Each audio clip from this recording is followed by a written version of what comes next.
How did you enjoy your trip to the 80s? There's a really good 80s vibe in the film. Yeah, there is. I very much enjoyed my little time travel back.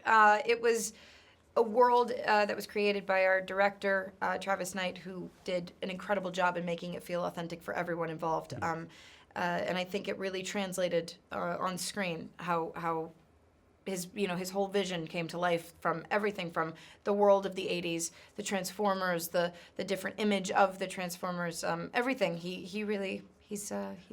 Did it make you glad to have missed it first time round, or?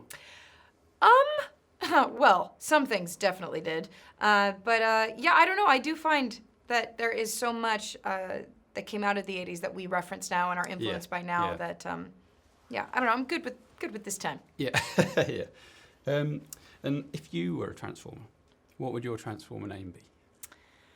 We do have options, but... Give me options. Okay, so A, Triple Threat. Ah, okay. B, Hailstorm. Hailstorm. See what we've done. I see what you've done there. Or C, my personal favourite, Optimus Stein. Whoa! How have I not thought about that? My mind has been blown. You're welcome. Wow. Wow. Well, if I had to choose, I don't think we can beat C. Yeah. I'm really annoyed that I didn't come up with that. Okay. Thank you. And what would you transform into? Do you have options for this? No. What would I transform into? I feel like I would transform into a jet. Jet. Yes. Okay. Get it very quickly. Exactly. Pretty cool. Okay. And Charlie in the film deals with seeing Bumblebee's true self pretty well. Bit scared at first, obviously. How do you think you'd deal with a household object suddenly coming to life? I mean, Lord only knows. You know, it's so interesting because I obviously thought about this when filming that scene of Bumblebee coming to the first time, and Charlie sort of wanting to scream, but also feeling like she may have just made the world's best discovery and wants to keep it all to herself. I would probably instinctually scream my head off, probably call for help, and maybe take a picture. Yeah, brilliant. And Charlie and Bee help one another cope with difficult times in their lives. In real life, which scenario would you find most difficult?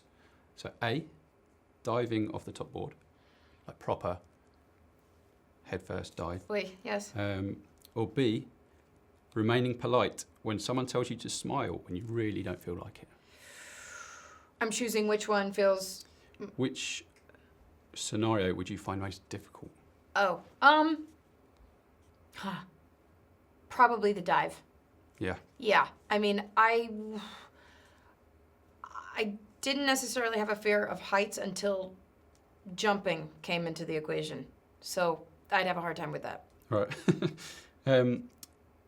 And bumblebees are obviously fantastic, and Bumblebee is obviously fantastic, but where do you stand on wasps? Ooh.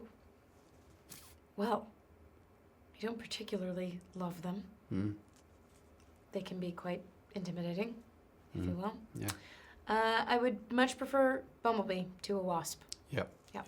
Good stuff. And if you could do a duet with any Transformer, who would you pick? Ah, interesting. I have to say, I think Bumblebee's got some pretty great taste in music. Yep. So I think his musical background would be interesting to play with, and he's got a way with. They're not his words, but he's got a way with words. So I'd have to go with Bumblebee. Cool. And if you could only communicate using your record collection, what would be the most embarrassing thing to come out of it? If I could only communicate with my record collection. Not your songs. Yeah. Songs that you. Yeah. Right. What would? Ooh. I mean, I guess it depends on what kind of moment we're talking about, but.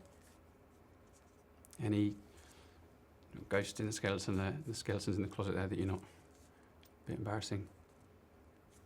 Yes, and if I feel like if I tell you, I will be left here in a pool of shame, and that's all I'll think about for the rest of the day. Right. Okay. Well swear. Brilliant. Is that? Yeah. Okay. Thank you. Fantastic. Thank you very much.